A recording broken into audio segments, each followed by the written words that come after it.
About a week after my post, I planted a wall of blackberries and raspberries at the two sides of my garden facing the driveway, about 30 centimeters from the edge, so no overhanging branches.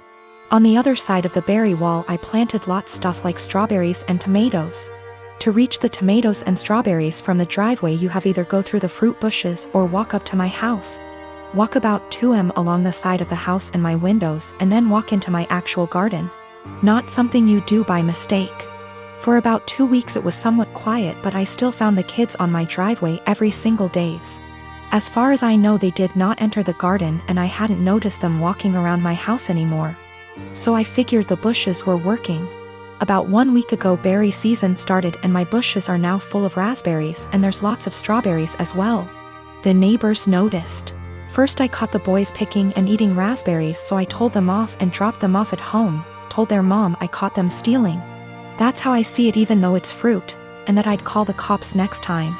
She huffed and told me to grow up, but took the boys inside anyway. After that it was quiet up until yesterday afternoon, when I went out for a while and found the dad and his 2 sons right in the middle of my garden when I returned, clearing my bushes and plants. I didn't even confront them, just called the cops from a distance as they hadn't noticed me yet, and started filming them after making the call. Luckily 2 cops showed up after 10 minutes or so, and they confronted the neighbor as they were still picking berries. They told them they were trespassing and that the berry picking was in fact considered stealing, and that I could press charges.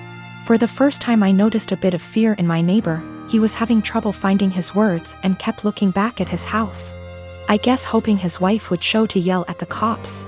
They all went inside with the cops, so I just went home as well.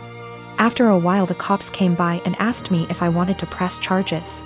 I asked them if they felt like they scared the neighbor enough to stay away. I got a small smile and yes, about him, but the wife had just kept shouting at them and her husband about the little living next door. I told them no for now, asked them if I'd be allowed to get an extra camera set up on the wall between my garden and the road, to cover the entire front garden plus driveway. They said that's allowed as long as it's on my side of the wall. So, now I'm getting an extra camera installed. One neighbor knows I'm done messing around, but his wife isn't there yet, and if I ever catch any of them again, the cops will be called and possible charges will follow.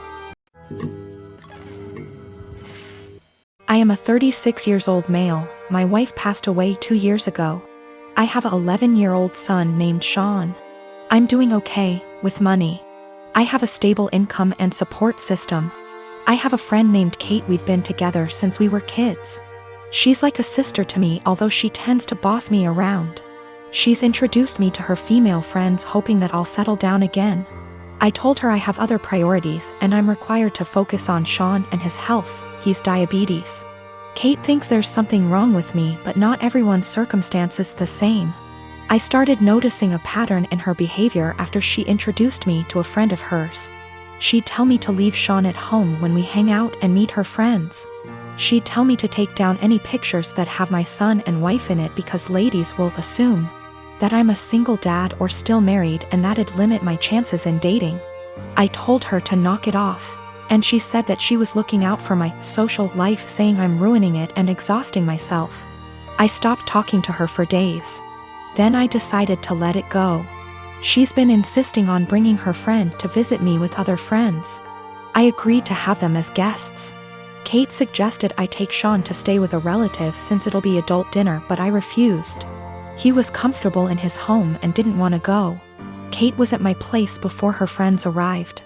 I checked on Sean and told him to tell me if he needed anything before he went to sleep. At 12:30, while I was sitting and just starting to chat with Kate's friend, while Kate kept blinking at me with a smirk on her face, I got a text message from Sean telling me he wanted to use the bathroom, but the door handle was stuck and he couldn't open the door. I went upstairs to check. Kate followed me. I found that the door was actually locked. I was confused. I asked Sean and he said he didn't lock it. I started looking for the key. That's when Kate quietly handed it to me, saying she took it. I was stunned. I opened the door for Sean, then I asked her why she locked the door. She said that lied to her friend about me not having kids and didn't want her to see Sean. She said it was no big deal since he was sleeping, but I was furious. I started yelling at her as she kept shushing me. Everyone started leaving after I yelled at Kate and cussed her out for doing this. She blew up after her friend left and said I was an idiot cause most people don't mention kids until after months into dating, and that I didn't deserve her help to move on when she thought I was a decent, sane person. I called her stupid and told her to get out of my house. She told me to wallow in my misery and left. Then her friends kept blaming me for making a scene and treating Kate like that, especially since she cooked dinner and helped a lot. I want to point out me and my brother have two different fathers. I lost my father last year to cancer. He left me 90% of his stuff, including his family home that was left to him by his dad. It's been in their family for over 100 years. My brother and my dad didn't have a relationship, but he did leave him $10K. My mom was pissed at the will reading, but since she got $10K she couldn't do anything about it. For the past year me and her live okay together. She went on acting like it was her house like before, which I had no problem with, till in May my brother and his girlfriend moved in without even asking me.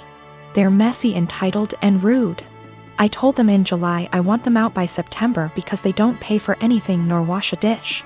In August they announced they were pregnant and my sil smugly said, "Guess we won't be moving out now." It didn't go down well, but when I told them I wanted them out, my mom and brother basically laughed in my face. Well, the past few months have been hell. They become worse than before, and my mom enables it, then demands me to treat my sil like a princess because she's pregnant. I once had to wait outside McDonald's till they opened to get her a McMuffin. Well, here where I may be the asshole.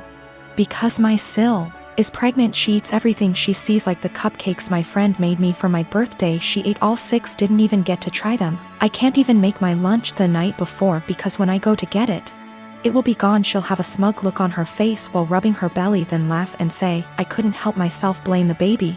If I put stuff in my room, my mom will open the door with the spare key. Sil can go through my mini fridge. Well, a week ago I was running late to collage. I didn't have time for my breakfast or to make lunch, and I had to go to work straight after, so all I had that day was a bar of chocolate. When I got home I was starving. I made myself dinner. While it was cooling down I went to use the bathroom. I must have been in there 10 minutes at most. By the time I came out she had 70% of my dinner ate, and I literally lost my shit. Of course she started crying. My mom and brother started screaming at me for making her cry, making excuses, like how she couldn't help it and it was my fault for leaving food around her.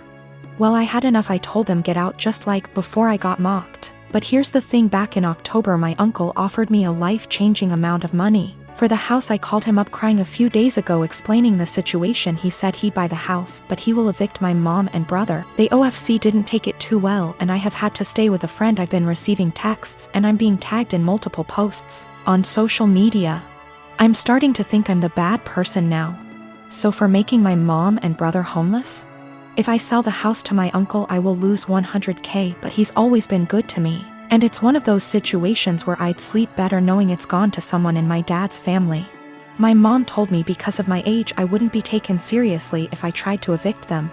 If I evict them and continue to live in the house along with the high financial costs, I don't think they'd ever let me live in peace. My mom has health issues and my sil will have to move in with her parents. They won't allow my brother, so I'd be splitting up a young family, in my mom's words. I am part-timing in an IT company that is very close-knit. My boss Steven and his wife were always sweet. It was my first month and it was my boss's birthday week. So he and wife Melissa were kind enough to include me in this fancy dinner they were taking everyone to. A week prior to the dinner, Melissa added everyone to a group chat and asked whether we had any suggestions on where to eat. I told her that I am fine with anything as long there are vegetarian options available, or at least chicken. They brought their daughter Steph to the dinner and she is a sweet little girl. Now Steph was really interested in me and she kept on asking me questions about how I look the way I look. Now I am short, 5 feet, but can be somewhat deemed as fit to today's generation. I was transparent with her and told her that I don't restrict myself to certain foods but rather eat everything in moderation. Plus I have a plant-based diet and home-cooked meals, so that helps, and I also lift weights. Now Melissa overheard our conversation partially. She pulled me aside and told me that Steph was recovering from eating disorder, so she encouraged me to be honest with her and not lie to her and not to order anything that screams diet. When I saw the menu, there were little to no vegetarian options available. It didn't have anything for me. I was very disappointed and made a comment that, oh wow, there are no vegetarian options. Melissa chimed in and said that eating meat once in a while won't affect my weight. Now, when I say plant-based diet, it's not that I don't eat meat, but I only eat chicken maybe once a week as a side dish, and certain types of fish occasionally, but other than that I mostly eat vegetarian dishes. My food habits are not for my weight, but for my religion / culture. It has nothing to do with my weight. When the waiter came in, I was still glued to my menu when all the others had already ordered. Melissa said that, oh, she will have the duck too, and I interrupted and said that no, I will have the garden salad. I hate salads, but there were no other veg options. Melissa got quiet. After a few minutes she told me that I shouldn't have lied and lead on her daughter if I was going to order a skinny salad and starve myself. She said that I am just like those IG influencers who lie to impressionable young girls about their food habits and bodies, and I just proved that by ordering a salad after giving her daughter a "don't restrict yourself" speech, and I probably triggered her eating disorder. I tried to explain that I only ordered a salad because there was no other option in the menu for me, but then she said that I should have just sucked up and eaten the duck as it isn't going to affect my weight, but then again, I corrected that it is a religious thing and not a diet thing. She said that if I eat chicken then obviously I would eat other animals too, and I was just putting up an act. It was horrible. She completely tore me down and I immediately left.